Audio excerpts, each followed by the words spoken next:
Like LT Nelson cornered me for Sparta, which I absolutely loved, because one of the big things behind before the fight is I like to laugh. I like to have fun. Like one of Randy's fights in Utah, we had Steven Seiler out with us, and it was me, him, Court, Mike Jones, a couple guys like that. And man, I mean, we were laughing, having fun, and because it's stressful enough as it is. You're going out, you're getting in a fight, and it's stressful. So keeping it low key and keeping it like just chill and calm is 100% the way I like to do it. Absolutely. And those guys have done it a million times. Oh, LT's got a lot of huge record. Yeah. So I mean, and he's fought all over the world. Yeah. He's with Glory. He's fought pretty much most of the mediums that I want to fight in. And he knows, and it was fun having, because as soon as we got out, he went from fun and happy to we're flipping the switch and let's go knock this dude out.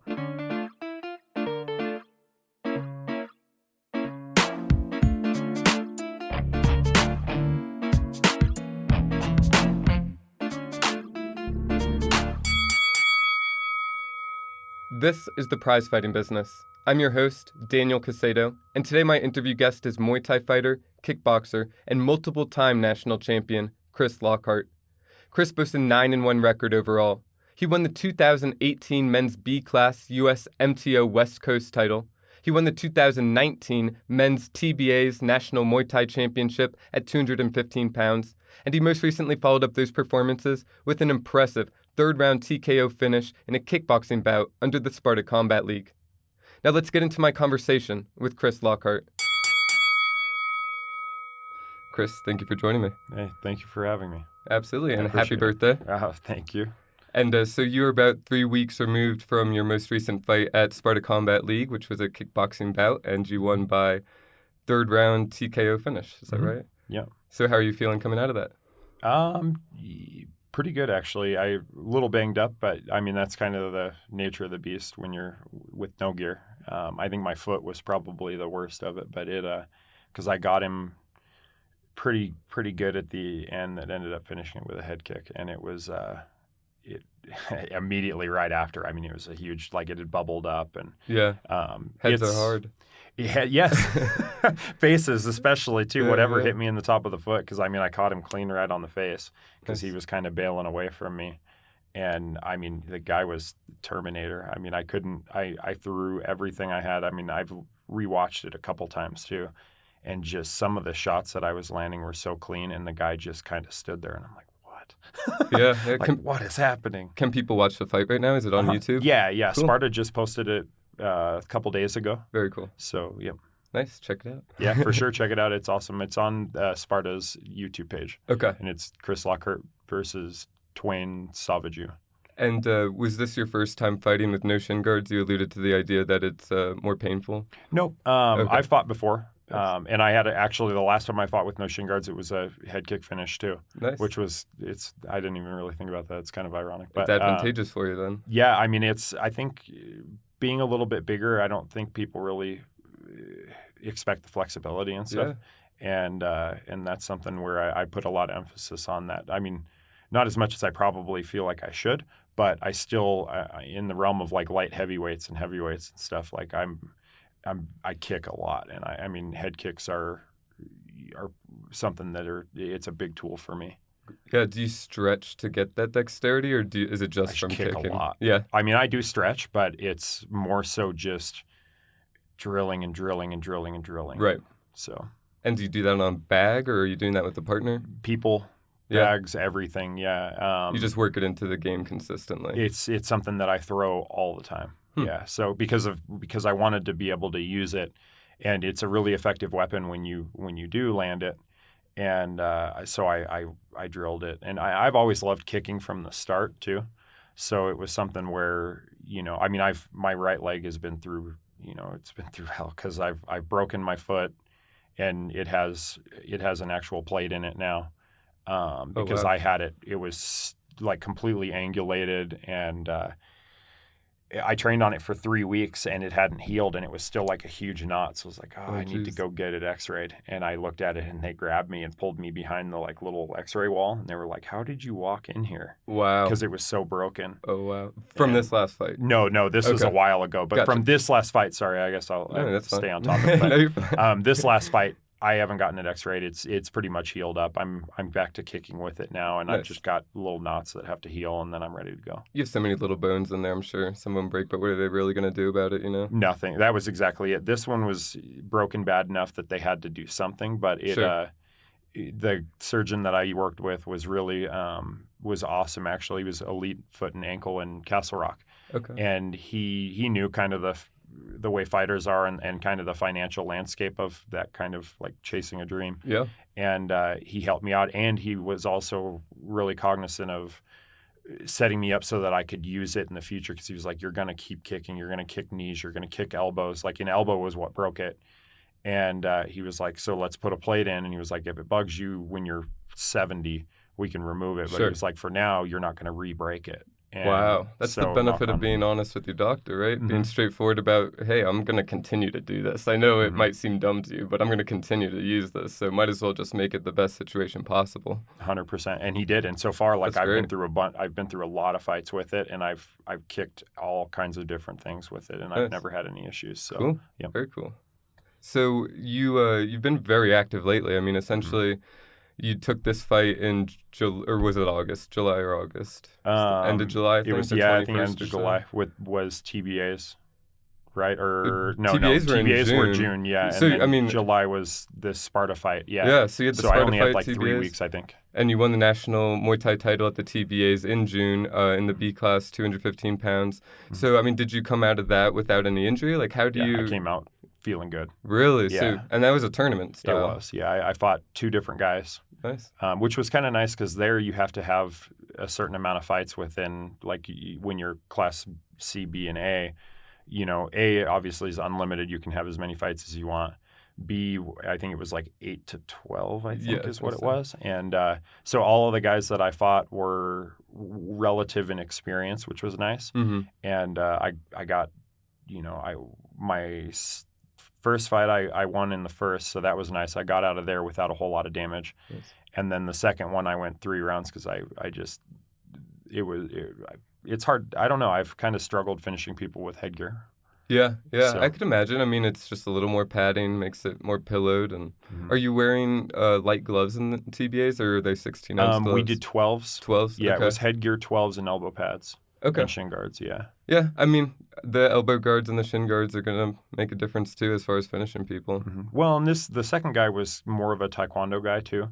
So it took me, oh, yeah. I mean, and he talked to me after, and I landed a couple pretty hard elbows, and one of the knees where I heard the wind come out pretty bad on him. And he had told me after, he said, once you landed that elbow and that knee, he was like, I was in don't go to the hospital mode. And he was like, and you could tell when you watch it, like, he held on. Yeah. He ran at one point, and so it was tough to finish, but you definitely have to have someone engaging with you to be able to find that shot to land. Exactly, yeah. And it was a lot of spin kicks and a lot of stuff. It was just kind of, it took me a minute to figure him out too. Yeah. So, which is what we're doing it for. I wanted to learn, and I did. I learned something from every fight. And so that was nice to go through.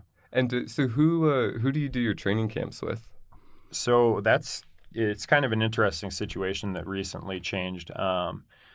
I came up under Factory X, and I was there for around like 6 years, and then we parted ways. And I've always been pretty close to Sean Madden and Justin Houghton, and Justin actually cornered me for my first fight.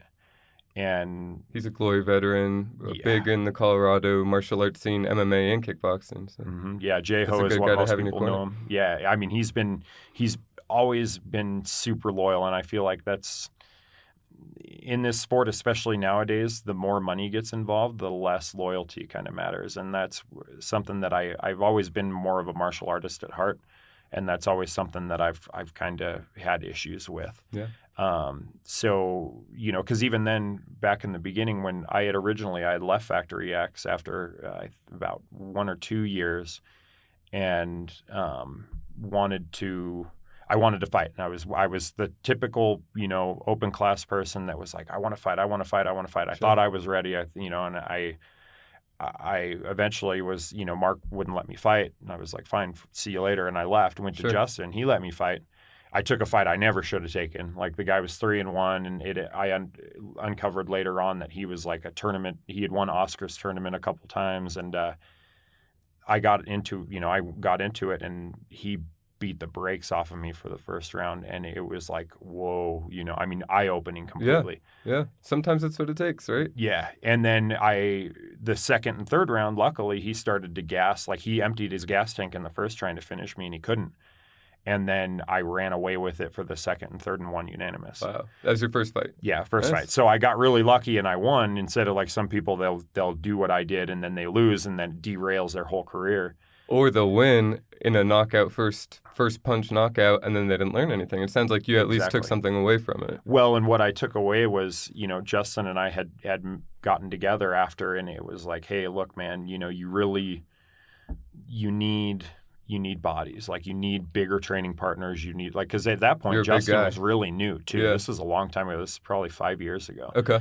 And, Justin he's notorious for his boot camps, and now he's got a really nice, pro, practice going. Pound for pound fitness. Mm-hmm. And, but before it was, I was kind of the biggest dude there, and we saw going in, like, after that fight, it was like I needed to spar more. Yeah. And I wasn't quite ready to go jump in with the elevation guys because, he was pretty protective of me. Yeah. But we made the decision to go back to Factory X, and that's where I went back, spent another 5 years there, and then just recently separated from there. And now I've been with Justin. I've been training with Sean and you guys over at Easton. And I'm just I'm trying to find my way right now, because it's been tough. I mean, it really has. Like, I feel like I was brought up under one camp, and it was like, that's all you do. That's the only place you train. Like, we didn't cross train. We didn't do it. Like, we were within those walls. Yeah. And it has pluses and minuses, but it's been scary. Yeah. I mean, my first fight after I left, I was, when you don't have a whole team behind you and you're kind of out on your own, it's like, it was interesting. So luckily, I mean, I made it, and I've put together 3 wins since I left. That's big. So we're, things are working, and I've got a lot of really good people watching over me, and I'm grateful for everybody that, let me come in, like Pedro and those guys that, and, I've gotten rounds in with Curtis and all the other guys on Tuesdays at Elevation, and it was nerve-wracking coming from another team where, naturally, like most of the LFA cards and stuff like that, it was Elevation versus Factory X. Sure.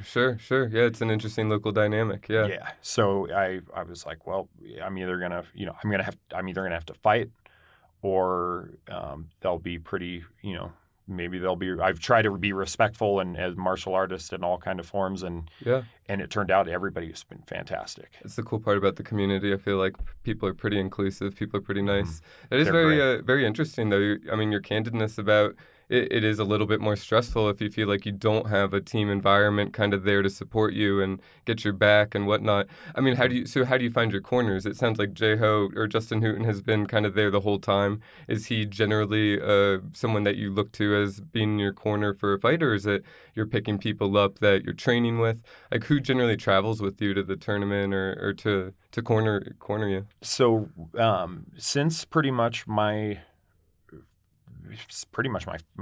first fight under the Factory X banner, Randy Rowland was who cornered me there, and Brian Camozzi and a lot of those guys. But Randy has been with me, I think, every single fight I've had except maybe 2, and I think only the one was with Justin in the beginning, and the second one we were locked in Infinity Park.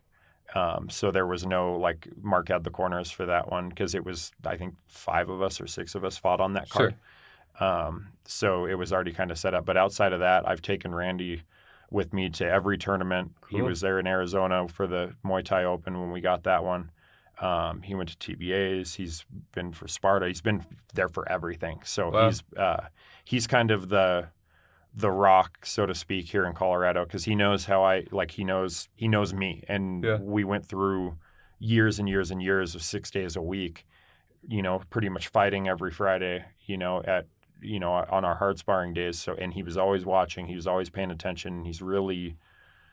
He's much more intuitive and like in touch with things than people, I think, give him a lot of credit for, because there are some things that he says to me sometimes that I never thought in a million years he would notice. Yeah. And he's very good at kind of reining me in when I start to get wild, or picking me up when I'm down, like stuff like that, because it's, obviously, like from fighting is such a mind game. I mean, it's so mental. Absolutely. And he manages that really well, which has helped. And I love it. I mean, I think you're highlighting the key benefit of having someone that knows you very well in your corner. It's tough having someone that may be very technically knowledgeable but not know you as a person, or know how you respond as a fighter, how you respond to coaching or a certain style of coaching.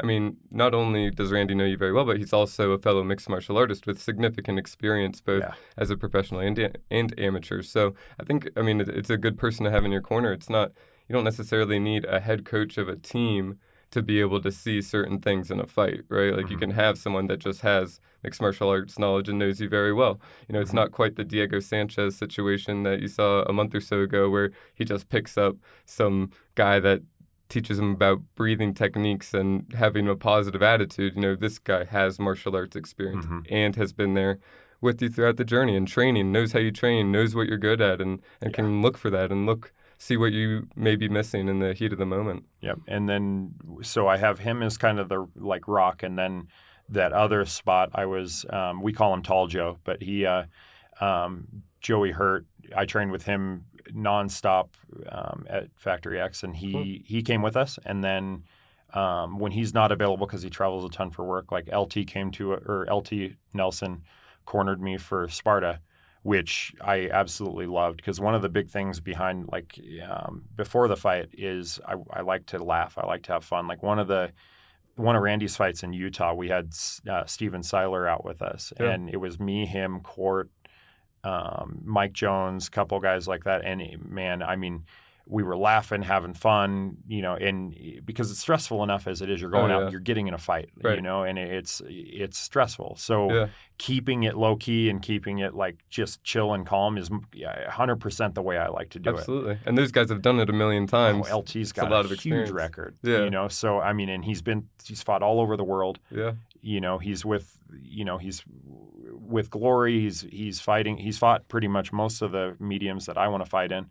And he knows, and it was fun having him, because as soon as we got out, he went from fun and happy to we're flipping the switch and let's go knock this dude out. Did you feel like there was a noticeable difference in your corner having him there? Yeah, because it was before I always had other fighters as corners. Mm-hmm.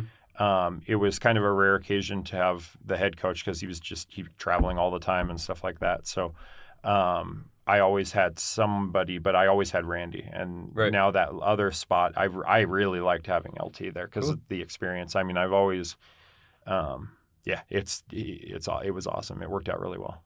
Yeah, and you alluded to it in when you were speaking about training, but that you've been on even a longer tear than I described, because you also won the USMTO at the end of 2018, right? So you won the USMTO. Did you have anything between that and the TBAs, or was the TBAs your next fight tournament? I'm trying to think of. I had a smoker in between, I believe, and I finished that guy with a knee. Nice.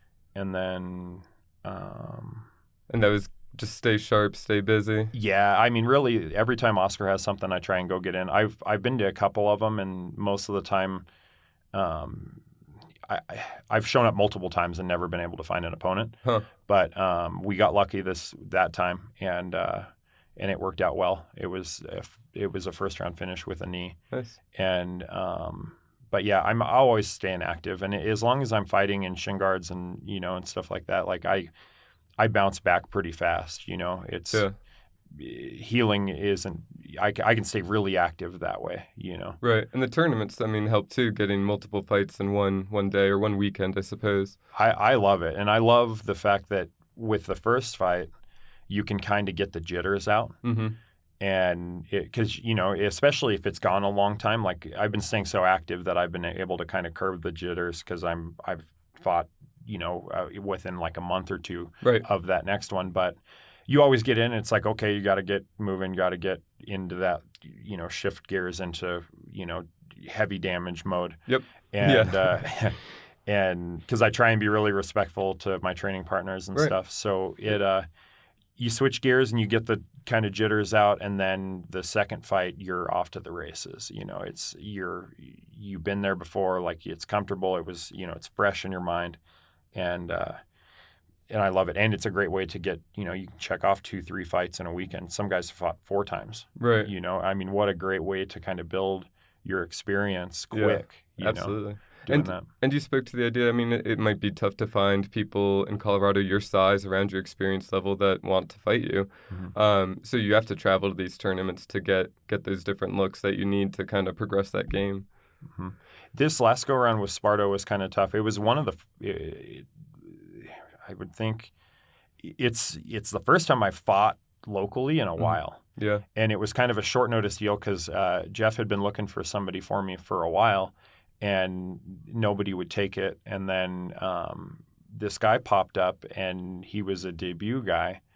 And, I thought in my head at first, I'm like, either, I'm not the greatest by any means, but Sure. I feel like I've got a little bit of history in the sport.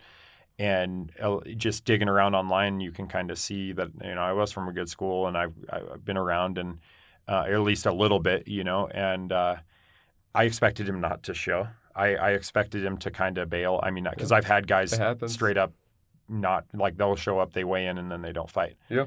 And so I feel kind of bad about it because I didn't really sell tickets to the Sparta deal, because I didn't expect him to show, especially a debut guy. Once he started digging around online, I was like, "There's no way this guy's going to show." So you just didn't push it? No, and I think if they gave me more time and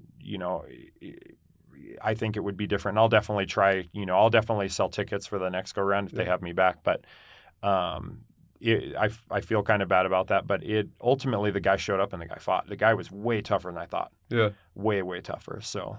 Well, that's another benefit of tournaments, as a fighter, you just don't have to worry about selling. Mm-hmm. If you're fighting at a tournament, you just focus on the fights, you focus on being ready. There's no build-up either. The build-up sucks. The anticipation, the hype. Hate it. And you get in, and it's like, okay, you show up. I've never seen, Randy and I joked around all the time through the tournament, just like picking out people that, like, he'd find the biggest dude walking by. He's like, "Oh, that's your first opponent." That guy, like 285, scary, And we joked around, but it's nice because I don't like to know. I love short notice fights. I'm with you. Yeah, so I don't just sitting back. Just show thinking, up and I'm fight. That's it. I will. I'll show up anywhere you want me to within a week because I'm always staying ready. I'm always training. Yeah. And let's go. You don't have to think about it for 2 months. No. Every night. It sucks. I don't like it. Yeah. So do you, you're doing these tournaments. You've done 2 big ones where you had to weigh in multiple times. Yeah. Do you cut weight to get to 215? I do, You do? yeah. Okay. Yeah. So what do you normally walk around at?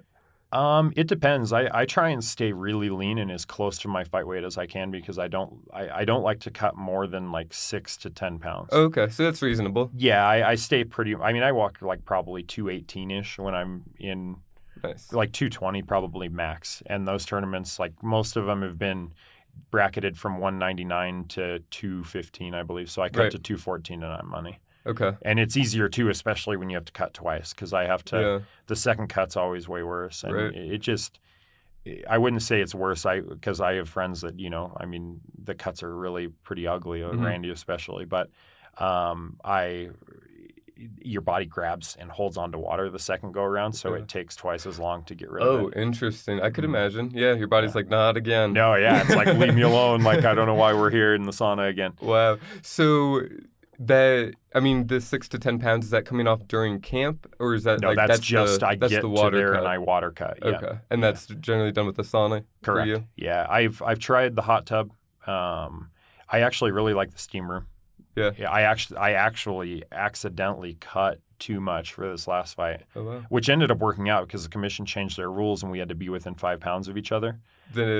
After the fight? Yeah, Just in at general. I'm weigh-ins, sorry. in general, Yeah. So their heavyweight, like they used to be pretty lax, and there was a pretty big buffer. I don't know exactly what the weight was that you had to be within, like you and your actual opponent had to be within however many pounds. Well, I guess they changed it to 5 pounds, and the steam room, I did like 30 minutes in the steam room, and I cut 6 pounds on accident. I was like, ugh. So I weighed in at 212, and I only had to cut the Sparta fight was set at 215. Okay. And he weighed in at 209. Oh, wow. So we ended up like just kind of freak accident. It worked out. We were within the 5 pounds, and none of us had to adjust anything. So, but I like the steam room a lot. I probably won't do the hot tub anymore unless I have to, just because it's kind of... You hear your heartbeat in your ears. Well, you can breathe. The breathing the chlorine is something that I've been hearing more about. It's bugging people. I could see that. And the steam room's pretty much optimal because the sauna, you don't like there. You just have to get a towel. One of the best things somebody taught me was to just soak a towel in cold water and just bring it in with you, and that's how you kind of breathe through doing 2 hours in the sauna. Yeah. Interesting. Okay. Yeah, so what does fight camp look like? I mean, outside of the weight cut, is it any different from normal training? Like, are you ramping up for tournaments, ramping up for that fight? Like you mentioned, you took it short notice. So what does that short notice period look like? It's different now. Before, like one of the biggest things that I'm trying to kind of navigate right now is I don't have Landale currently, Landale Performance, because when I separated from Factory X, they kind of like, I guess are like, no pun intended, but they X'd me from the actual like time slots or anything close to where I was training before. So because those are reserved for Factory X, essentially. Yeah, and I get it, you know. So the tough part is that hiring them privately is exorbitant. I could see that. And they're fantastic. They're obviously professional. I mean, they are high level trainers. Yeah. And I haven't been able to kind of keep them. It ended up being like $1,000 a month to keep them in there, and I'm not about that. So I'm trying to figure that out because why I'm saying that is before we had metabolic conditioning and we had actual like Eric Telly and Wrigley and those guys would put us on. We'd be on heart rate monitors every Thursday for metabolic, and we would kind of taper our strength days and our metabolic days to the fight date, and which was awesome. So we would, the volume would decrease weight wise as we got closer, and then we would be watching our actual heart rate recovery within a minute, and the rest times cut their way down. So they'd start at a minute 45, 2 minutes, and then by the time you're ready to fight, you're going from the red in, if you can get there, by the end of camp, because it's your heart rate just gets lower and lower and lower the closer you get to the fight. If you can get to the red, you recover from red to gray, which is the very bottom of the actual like heart rate spectrum. Okay. In under a minute. Wow. So that the goal is to get you to get from red to gray on the stool at the end of the round, or by the time you're ready to stand up and fight again. Fully recovered to the ability that you can perform at your highest. Correct. Yeah. Wow. And very systematic. I like that. And I love that. I love the scientific side, and that's why I'm.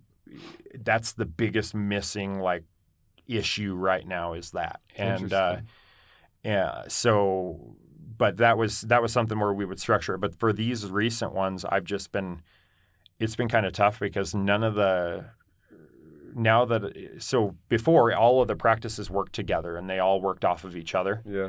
And now the way I'm doing it, I'm training, 2-3 times a day most of the time. And for example, like at J-Ho's practice, I'll do a burnout at the end of that one, like a cardio burnout. Then I'd have to go.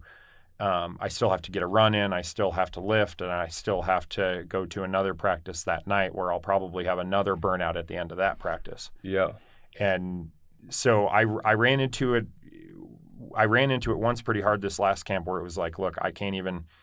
I need to pump the brakes. Like I need a day to chill. Like because it was just overload. I was just redlining the whole time. Yeah, it's not sustainable. No, it's not. And that was one good thing about before is that I could train like that all the time. And then it would just be, we got the call. I could just go fight because I was always ready. Because they're communicating with each other. You're not pushing it in practice, redlining if you're pushing it at Landau's or wherever. Exactly. They all worked together and they were all cohesive versus now where I'm splitting time with Easton and with Jeho at pound for pound. And then I'm lifting on my own and then running on my own. So it's kind of, I'm trying to find that balance. Yeah. What's the solution? I don't know. I'm in the process of figuring it out right now. I know I need to get Landale locked in somehow. And then I've got to find a way. It's a tough one. Yeah, it is tough to, I understand you want to focus completely on cardio when you're doing cardio. If you're going for a run, you want to be able to run, sprint, do whatever you want and feel good about it. Not like, I already pushed myself once today. Am I really getting the full benefit out of the run? And then, do you necessarily need to push it, a cardio session after you're hitting the bag and pads if you're focused on technique during that and you're getting your cardio outside of that? That is a tough balance to find. I could definitely see that. Oh, for sure. And I mean, there were some runs where, after practice at Justin's, we'd run 4 miles. We'd go cruise the trail and then come back. And we're running, like a 9-minute pace, like not super fast, but fast enough. Yeah. And, and then I would still have my 3:30, I'd have 2 30-minute runs and a 60-minute run still to do that week. And it's like, well, where do I take away? Where do I add? Where do I, So where do you end up taking away right now? I'm not doing any of the extra hard runs. I'm just doing my heart rate based 30-minute runs through the week, and then the one longer one, which is what we used to do before. And I'm just kind of having to. It sucks because I'm the last person at practice to be like, look, I can't do that. Like I need to kind of chill, but I've had to kind of a couple times be like, look, man, like I can't run right now because I'm going to go hop on the treadmill with my heart rate monitor and do it the way that I've always done it. Yeah. Well, tell me about that. So I don't know what a heart rate run is. So so Thursdays we had metabolic conditioning at Landale, and those were we had heart rate. They're the Polar like H9 and H10 now. They have it's a strap that goes around your chest and a heart rate monitor that hooks to the middle, and it syncs to the iPads at Landale. So they can watch. They actually have a screen where they can see your heart rate up there, and you can kind of monitor everything. But with the runs, they set you zones as you go progressively through your camp. Okay.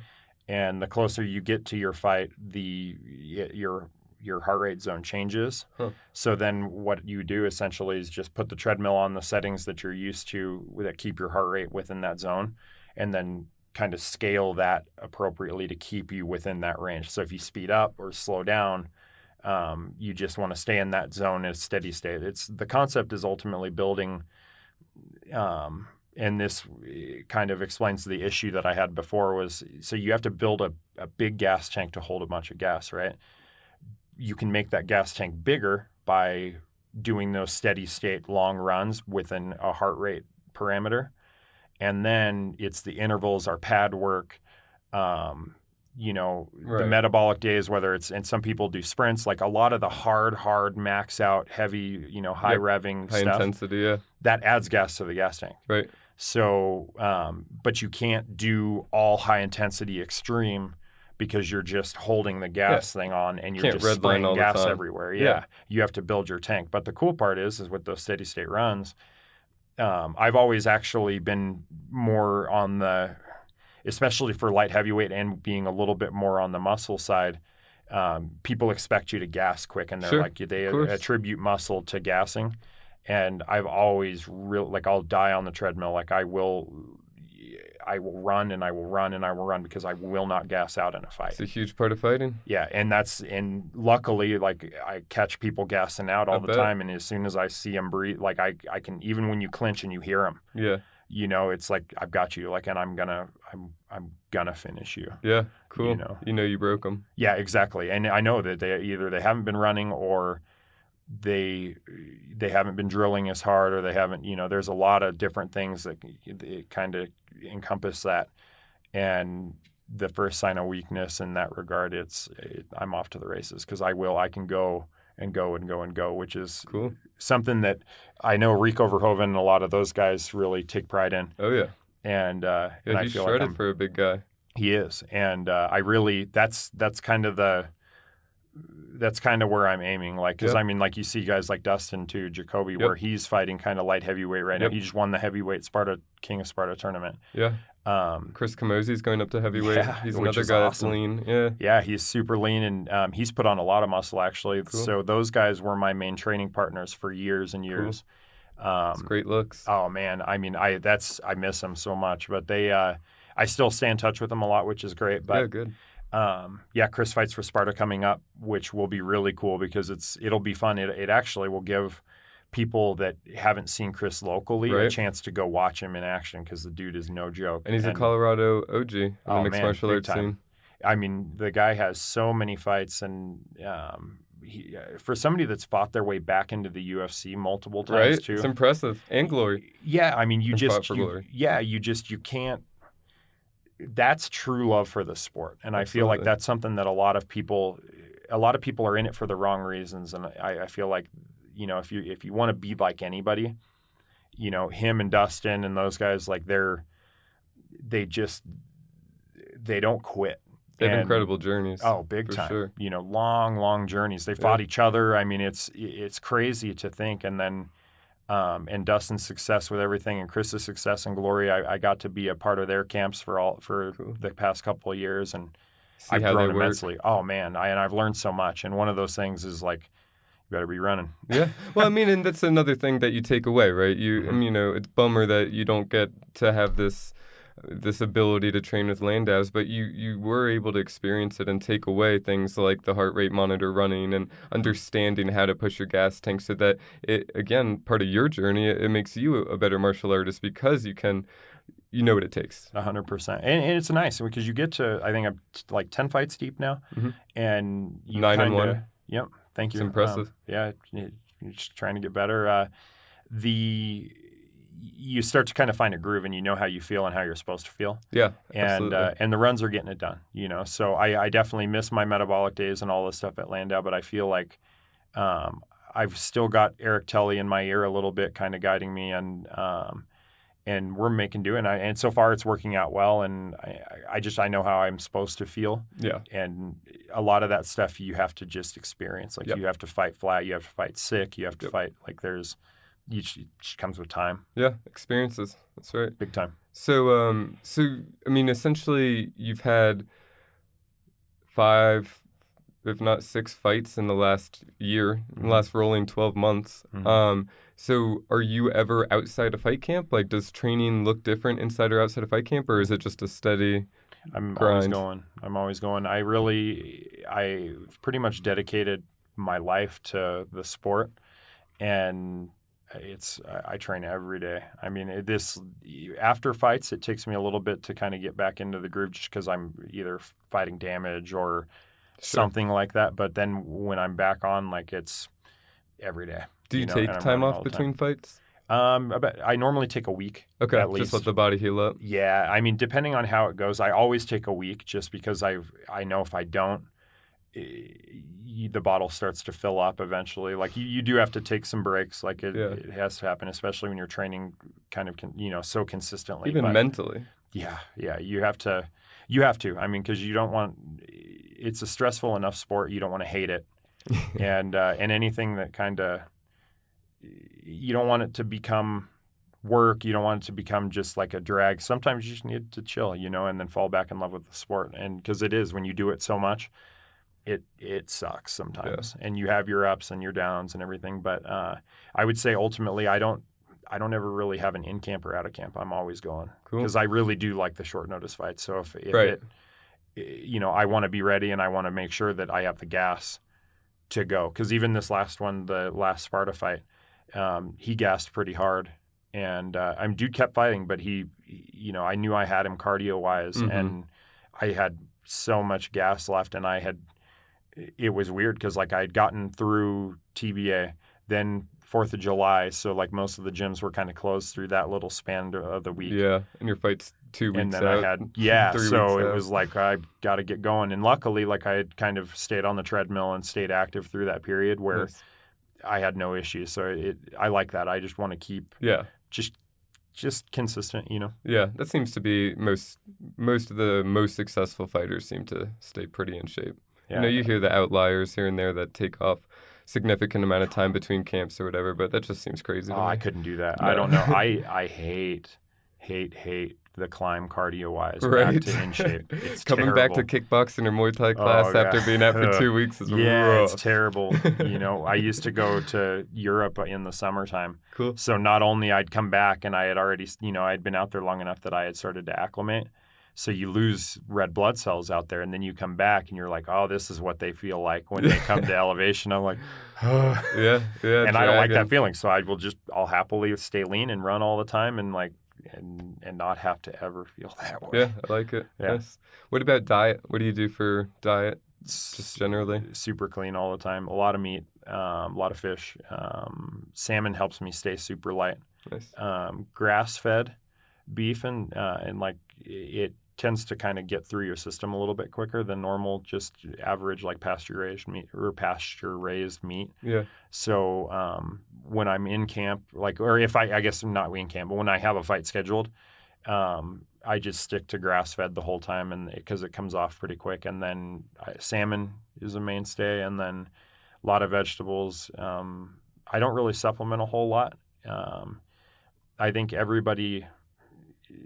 It's one of the things from experience that I've kind of learned is like, you know, you coming out of high school and stuff like that, it was like, man, I got to spend $150 at GNC every month. You know, I've got to all these supplements and all this stuff when really in the end, you just need creatine, you need whey protein and some sort of, not even because we got rid of pre-workout because of adrenal fatigue. Sure. So I have like these Just little green. coffee. Yeah, that's it. Just black coffee. And that's exactly it. Plus, it helps you cut weight because it's a diuretic. It's lean. Yeah.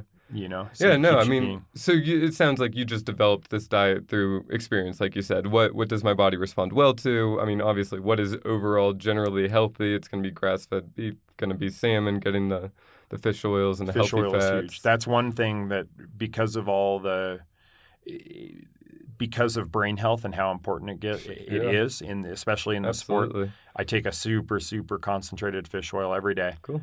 And then branched chain amino acids, and that's it. That's all. And I mean, it's really simple. It covers all the bases. It does. It covers everything, and I mean, it works out pretty well. Very nice. Mm-hmm. And you just developed this through experience. I actually had back before Minton, like Tyler Minton, and he's the UFC guy with Lockhart now. Mm-hmm.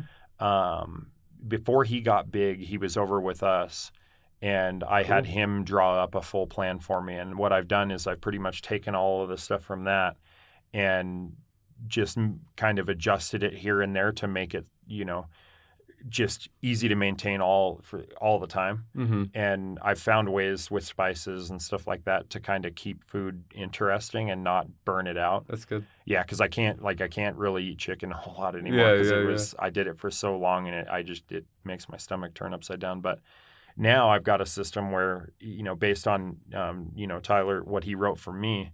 Cool.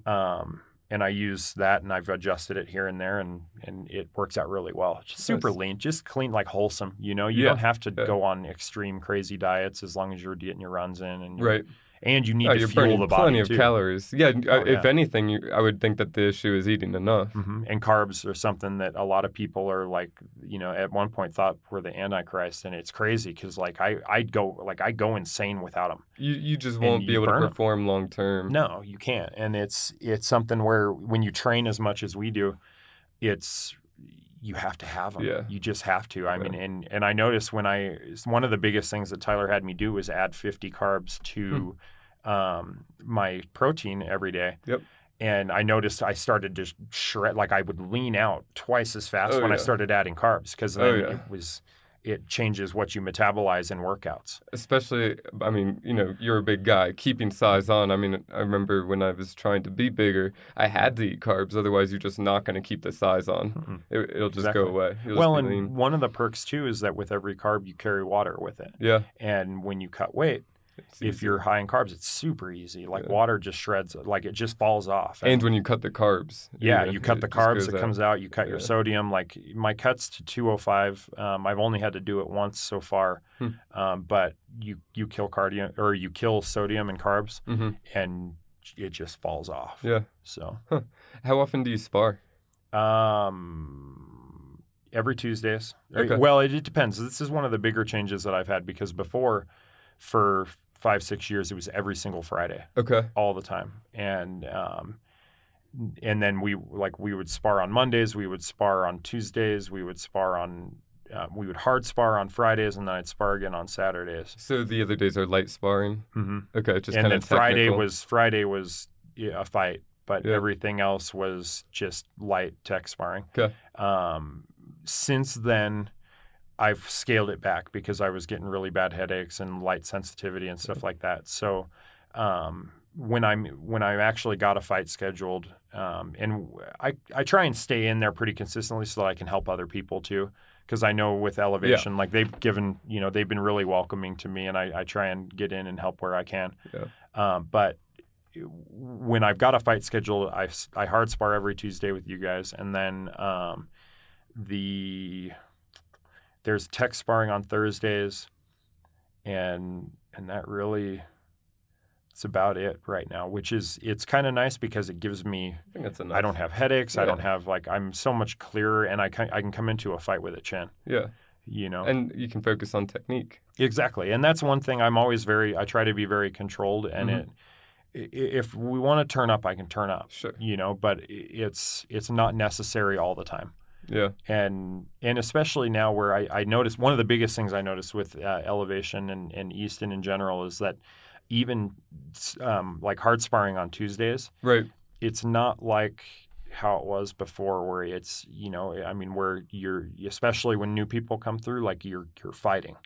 I came from a gym that was very hard-nosed, like you're hurting your hands on people's heads type sparring. Yep. And, Easton Elevation, it is different. It is. The mentality is different. And I mean, I'm very, very grateful for how I was brought up. Yeah, and just like course. you were saying, it was, I think that most people need to get run through the grinder so that they know if they, want getting dropped or getting like stuck out in deep water. Some people swim, some people sink, and you have to kind of figure that out. So I'm grateful that I've been pushed because I know where I can swim and where I can pretty much I swim really well now because of the water that I've been two-hand shoved into over the past years. You respond differently when someone is coming at you with intent to hurt you than when someone is just coming at you with, even if it's very clean technique and you're going to get hit. It's different when there's intent behind it. Bad intentions. Yeah. So I'm grateful for all of that, but now it's nice because I'm with guys that they have that in them, but you don't, they don't do that. I mean, that's one of the things that Chris Camozzi had always told me, because him and I used to spar all the time, and we had 3 rounds, a Friday leading up to his glory stuff. And when I say rounds, they're cage rounds, so we go up on the board just like how you guys do it. And he had told me, he was like, why do I need to take years off of your life or my life here when I've been through it? Like, I know what I'm going to do. I don't need to turn up here when and when we need each other, I agree. So Easton's and Elevation are really cognizant of that. So Tuesdays, I was really happy with it a lot, because it wasn't just brain murder. It was, we're going to get better. We're going to push. Like, you make a mistake, you're going to pay for it. Right. But it's not, you're going to be unconscious on the mat, because I had gotten knocked out on, before on, I don't know it's necessary. Not so much. I'm grateful for it for sure. Yeah. But in the end, I feel like you have to venture out into those waters here and there, just not every single week. Right. Right. Yeah. So I mean, what's next? You're 9-1. What's next from here? Man, I don't know. I'm looking for new opportunities. I think there's rumor that because right now I'm stuck between. There's kind of two paths that I can take. It seems like one, I love fighting full rules, so I love elbows. I love the clinch. So one avenue would keep me as an amateur for a really long time, and it would be I would fight full rules. I'd still keep fighting tournaments, and Right. then I would go down the IFMA and kind of more aiming toward the Olympic path. Yep. And the other Because side, Muay Thai is going to be in the Olympics in the Mhm. foreseeable future. yeah, I Right. mean that's something that it's Sean Madden has a huge part in, which is really cool. I mean, very very big advocate for the sport. Yeah. And so it's great that it'll be up on that stage. And I think, I mean, what an amazing accomplishment to be able to become an Olympic athlete, you know? Oh yeah. Oh Um, yeah. so, Prestige. yeah, man, I mean, and just to be able to, and what a box to check, you know? But on the other side of the coin, there's glory, there's Going pro. Yokow, there's one, there's going Yeah. pro. And kind of, I'm trying to think of a way to kind of mix the two of them a little I bit. think you can now. From my Mhm. from my understanding, from my perspective, looking at it, it seems to me that at least IFMA and I think the TBAs too, the open class, they're Yep. letting people like Nathan Ward. Nathan Mhm. Ward's a guy that's I think I can't remember the name of the gym right now, but trained out in California, lived in Thailand for a year or two, fought over there pro, Max Muay Thai, Max Nice. Pro, Yeah. and he comes back and I think they extended him an IFMA invitation and he just didn't do it. But Hmm. so I know you can do like the A class open class now. Yeah. The US is trying to get more people into it and understands that sometimes you have to go pro to get the local fights. Yeah. And I think that's kind of where it's heading. The harder and harder and harder it gets to find fights, Yes. we might end up having to step up that way. But the tournaments are a good way to kind Right. of I always can get at least 1 to 2 fights every tournament, which Yep. is nice. But I would do that even as a pro. Like Yeah. I'm always wanting to fight and stay active. So right now it's kind of like I've got to pick a path and I've got to Yeah. figure it out because there's my original goals before all of the upheaval and change in the team and everything was I was supposed to fight for glory last year. And I was only I think 5-1 at that point, and I felt like me personally, I couldn't really see it, Mm. and when I couldn't see it, it wasn't. Yeah. It just I You don't couldn't have to see it rush it. yet. Yeah, I was like, why rush? You don't Why need to. they believed in me, and everyone around Sure. me did, which Of was course. I'm It's not to say blessed you for that. couldn't win. It's just why rush it if you know that's there. Mhm. You, Well, you have that opportunity.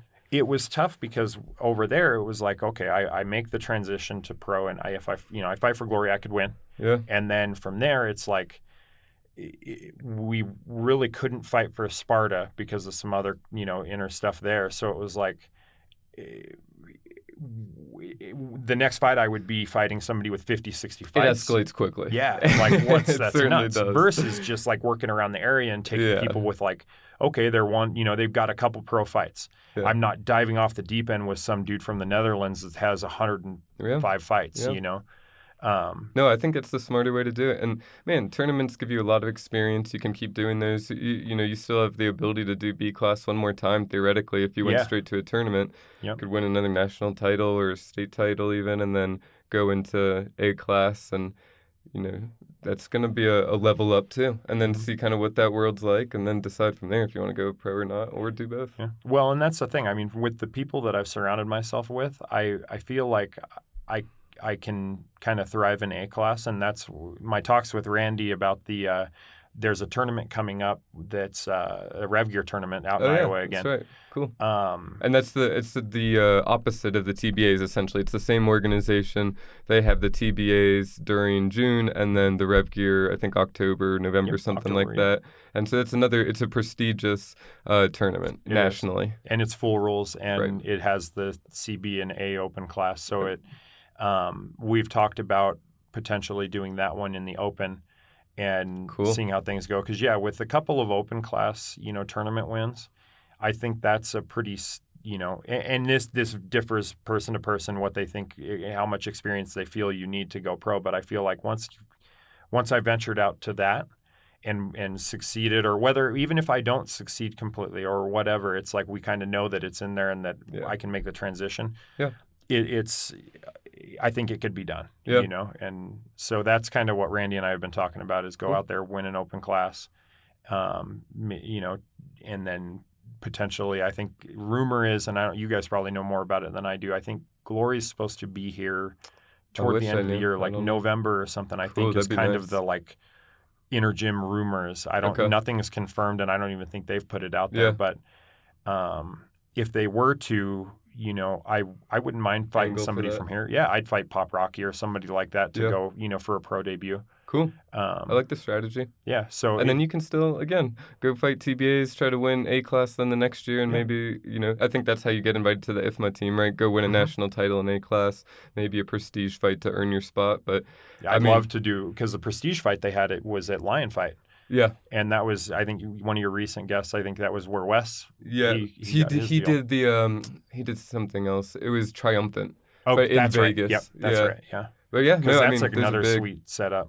Yeah, going out to Vegas to fight would be cool. And then, like, Chris was out in New York for one of his deals, and he had put my name in with Friday Night Fights out there.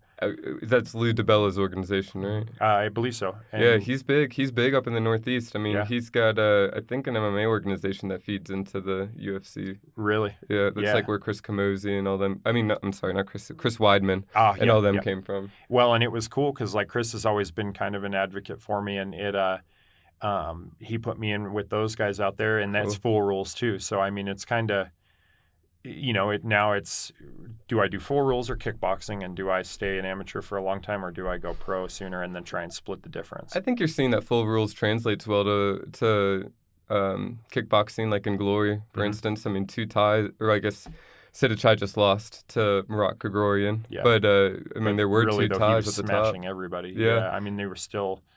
A lot of those guys have Muay Thai experience too. I mean, Muay Thai and kickboxing experience, and they're just blending their styles. Well, look at Simon Marcus and all the success he had. I mean, dude shattered Dustin's arm. I mean, the hardest, scariest kick. Yeah, man. I mean, and he's a full rules. Like him and Artem Levin used to fight a long time ago for Lion and for other big, full rules promotions, and I remember watching their little kind of struggle to make the shift. And it was funny because Glory really kind of, it sucked to see because they clinched so much that the ref started getting on them and started kind of, it sucked because from like, I get what they were doing because people don't want to watch clinching, but also in MMA, people don't want to watch you lay on the ground, and so I get what they were trying to do. They wanted to keep it exciting, but on the other side, it's like, from a purist, it was fun to watch because I mean, they're incredible, So no, I agree. I mean, have you talked to Lion Fights at all? Because I mean, that seems to be like another option as the next step. Yeah, and that's something that Justin he's really in touch with them, and even as an amateur. Yeah, they still have their amateur cards and everything preliminary like that. Cards a lot of times. I think there were a couple guys, the Dudo brothers. They train at a gym in Denver, AFA boxing or something like that, and they just won USAKA titles. Oh yeah, I saw the 2 that you guys had put up on your channel. Yeah. So I mean, I think they were at like 8-9 fights, and they went out, contacted that Scott guy from Lion Fights, and were able to get a top billing on the preliminary card. As a title. That's another option too. Yeah, I mean, that would be really cool. And because that was the tough part with Glory, they got rid of their amateur undercard.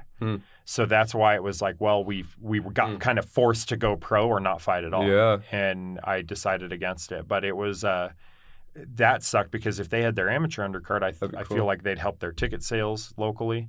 And I think they would give us kind of a little bit more of a, because I mean they had a full amateur undercard every time they were here. It's awesome. Yeah. And if you're gonna fight, with no gear, why not fight with for Glory? I mean, it'd be a heartbeat. Like I would pay to travel and fight for them anywhere in the world on the amateur undercard, even for free. I would just pay to do it. So do you prefer to fight locally, or do you prefer to travel to fight? I'd rather travel. Yeah.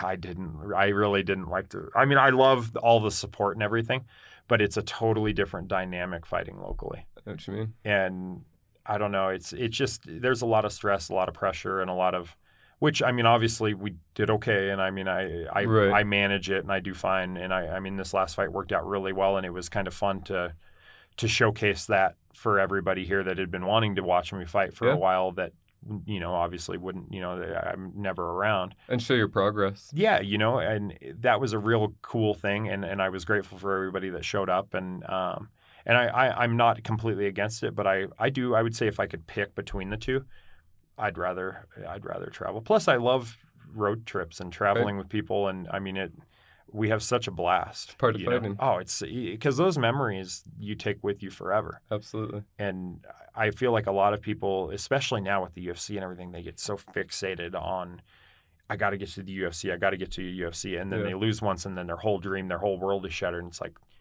we had a blast. Like, that was a great trip. Yeah, enjoy the journey on the way out. Like, we have memories now that we'll talk about for the rest of our lives.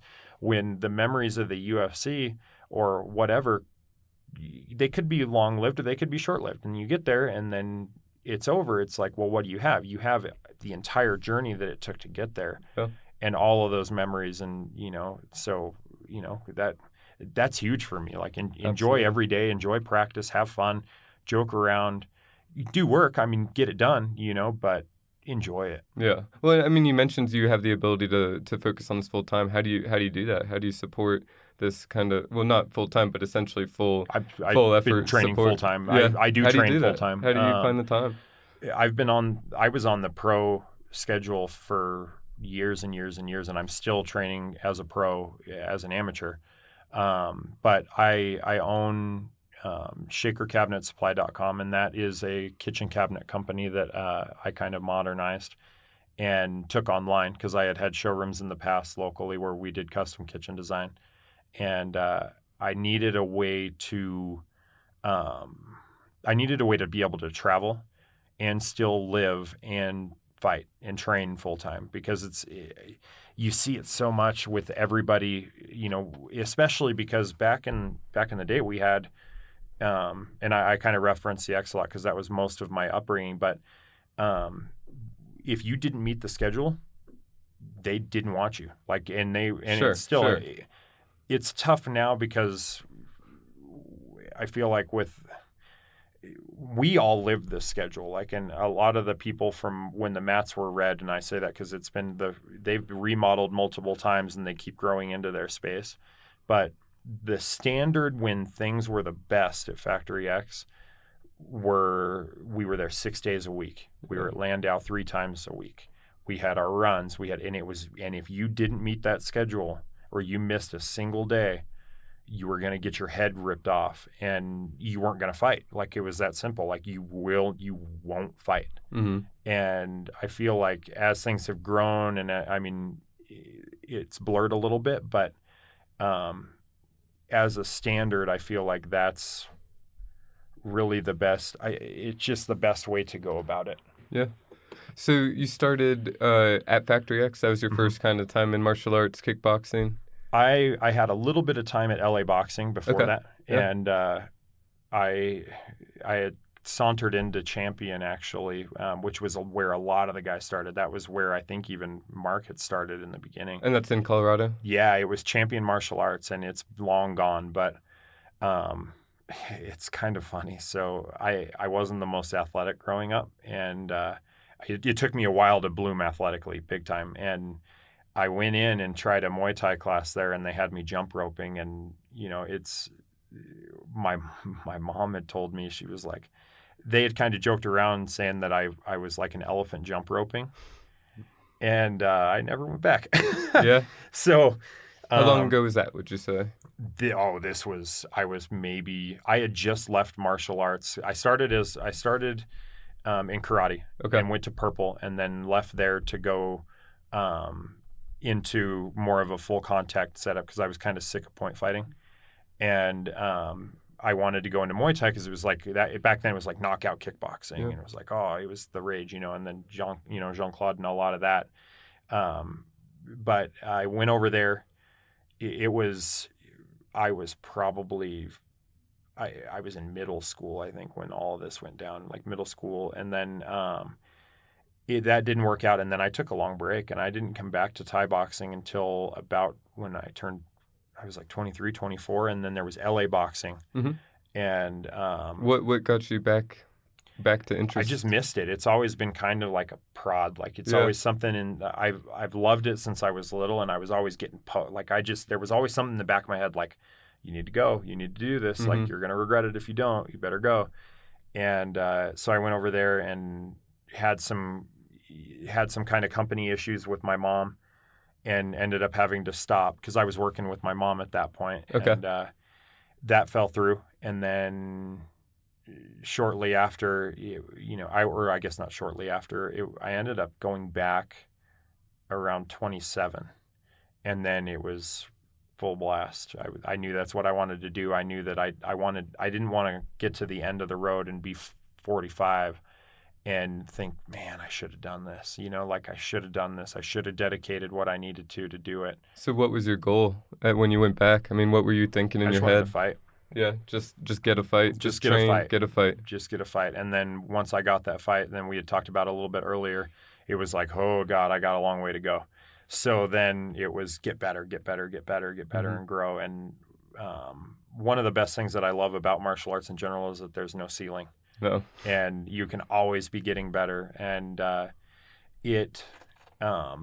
there's camaraderie with it. There's a lot of different stuff that comes with it, but being able to continue to grow is awesome. So that was where, at that point, glory was kind of the goal. When I came back, I was like, I just want one fight for glory, and then I would be accomplished. And then I would have accomplished what I set out to do. And then I remember talking to Ian and Chris one day in the locker room, because they had asked me, they're like, dude, what really is your goal? Because I had started in the open class. Like I started just as like the average Joe off the street and had to fight my way through. Like I trained in the open class every day, and then slowly but surely got moved to the fight team. Oh, like the group class, like general class, I guess not general fight team. Not Interesting. I started as just if any layperson were to walk in there, just like, hey, Kickboxing 101. That's it, and I slowly but surely worked my way up through there, met the demands that he had set forth as far as attendance, and then which took me quitting my job and doing a bunch of other stuff to make that happen. But yeah, that was, I guess, from before when I was talking about the schedule and how rigorous it was.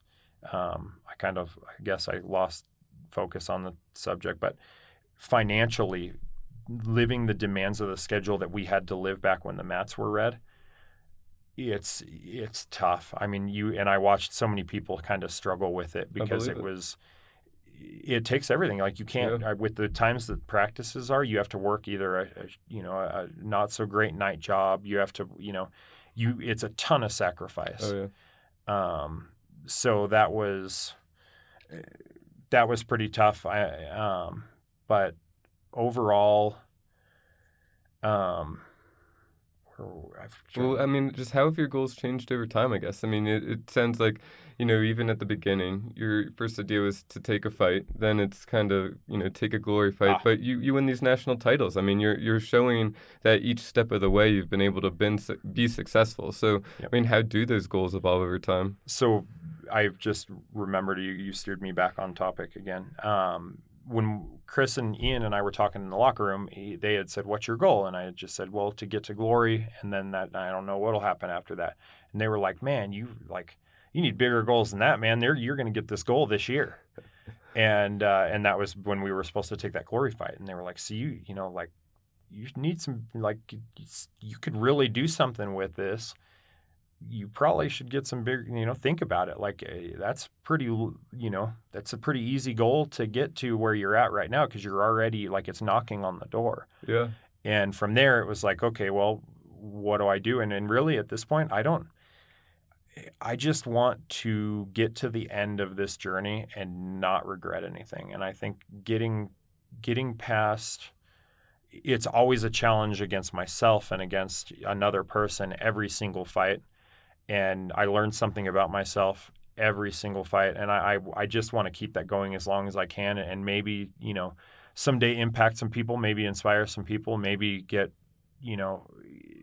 when it comes time to take the leap of faith or to, to really go at something full blast, in order to get really good at something, you have to do it all the time. Oh, yeah. And that was something that I learned really late in life, which it would have changed everything, because had I known that when I was way younger, I'd have put all my eggs in the basket in one and run at it as hard as I could, because that's what I've had to do with Muay Thai to get good at it. Maybe though, maybe you don't have that drive if you had done it sooner, like you had to live this life, you had to live this journey to have this perspective to get to this point you're at. So no, I mean, I love it, but I think, this is all part of the journey, and your journey's been so dynamic already. So I think it's cool to see, to hear you paint it and see where you go from here. Yeah, but it's cool. If you did, let's say you wrapped it all up today and you were giving some young aspiring fighter advice just starting out, what would that advice be? I would say don't rush your first fight, because I know that, and I've watched this happen just recently too, and it's something where the coaches know when you're ready, and that was something that I didn't agree with, and I thought that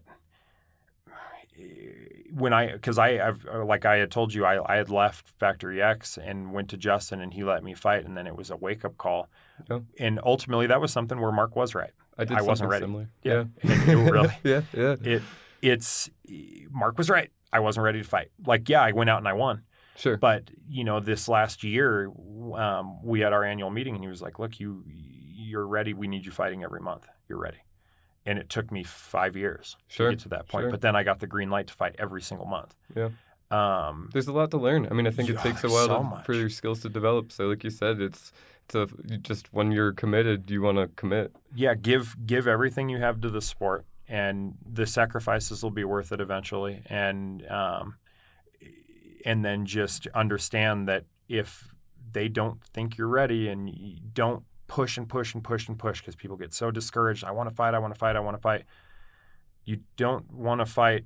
Like, there are some fights you don't want to get into until you've been put through enough trials at the gym that everyone around you feels that you're ready. Yeah. And if you're not, I've seen people get really hurt getting out. I mean, I was close. I was really close. I had nasty headaches. Like, it was really, the dude smashed me the first round. Yeah. And, so I would say that was the biggest thing. Just don't rush it, and enjoy being an amateur too. There is some truth to getting a ton of amateur fights and not rushing things and not pushing. Like, stay active, do as many smokers as you can, do as many tournaments as you can, stay practicing, stay consistent. Consistency is the biggest thing from start to finish. Like, that is the epitome of it is everything. I mean, if you're not consistent, you're not going to get better. Yeah. And showing up 1 day a week, 2 days a week, and then thinking that you're going to go fight, it doesn't cut it. You're gonna get hurt. Like, this is something where there is another person standing across from you that is going to hurt you as bad as they possibly can, as fast as they can. Yeah. Don't rush it. Yeah. Be ready. I love it. Mm-hmm. Thank you. Yep. And I'm excited to see where your career goes from here, man. Thank you very much. There should be some big stuff coming, hopefully. Cool. So we'll keep an eye out. Thank you very much. Thank you guys for having me. I'm grateful. Absolutely. Mm-hmm. And thanks for watching. Check us out. Hit subscribe on our YouTube channel. Follow us on Instagram and like us on Facebook. Thanks. Thank you.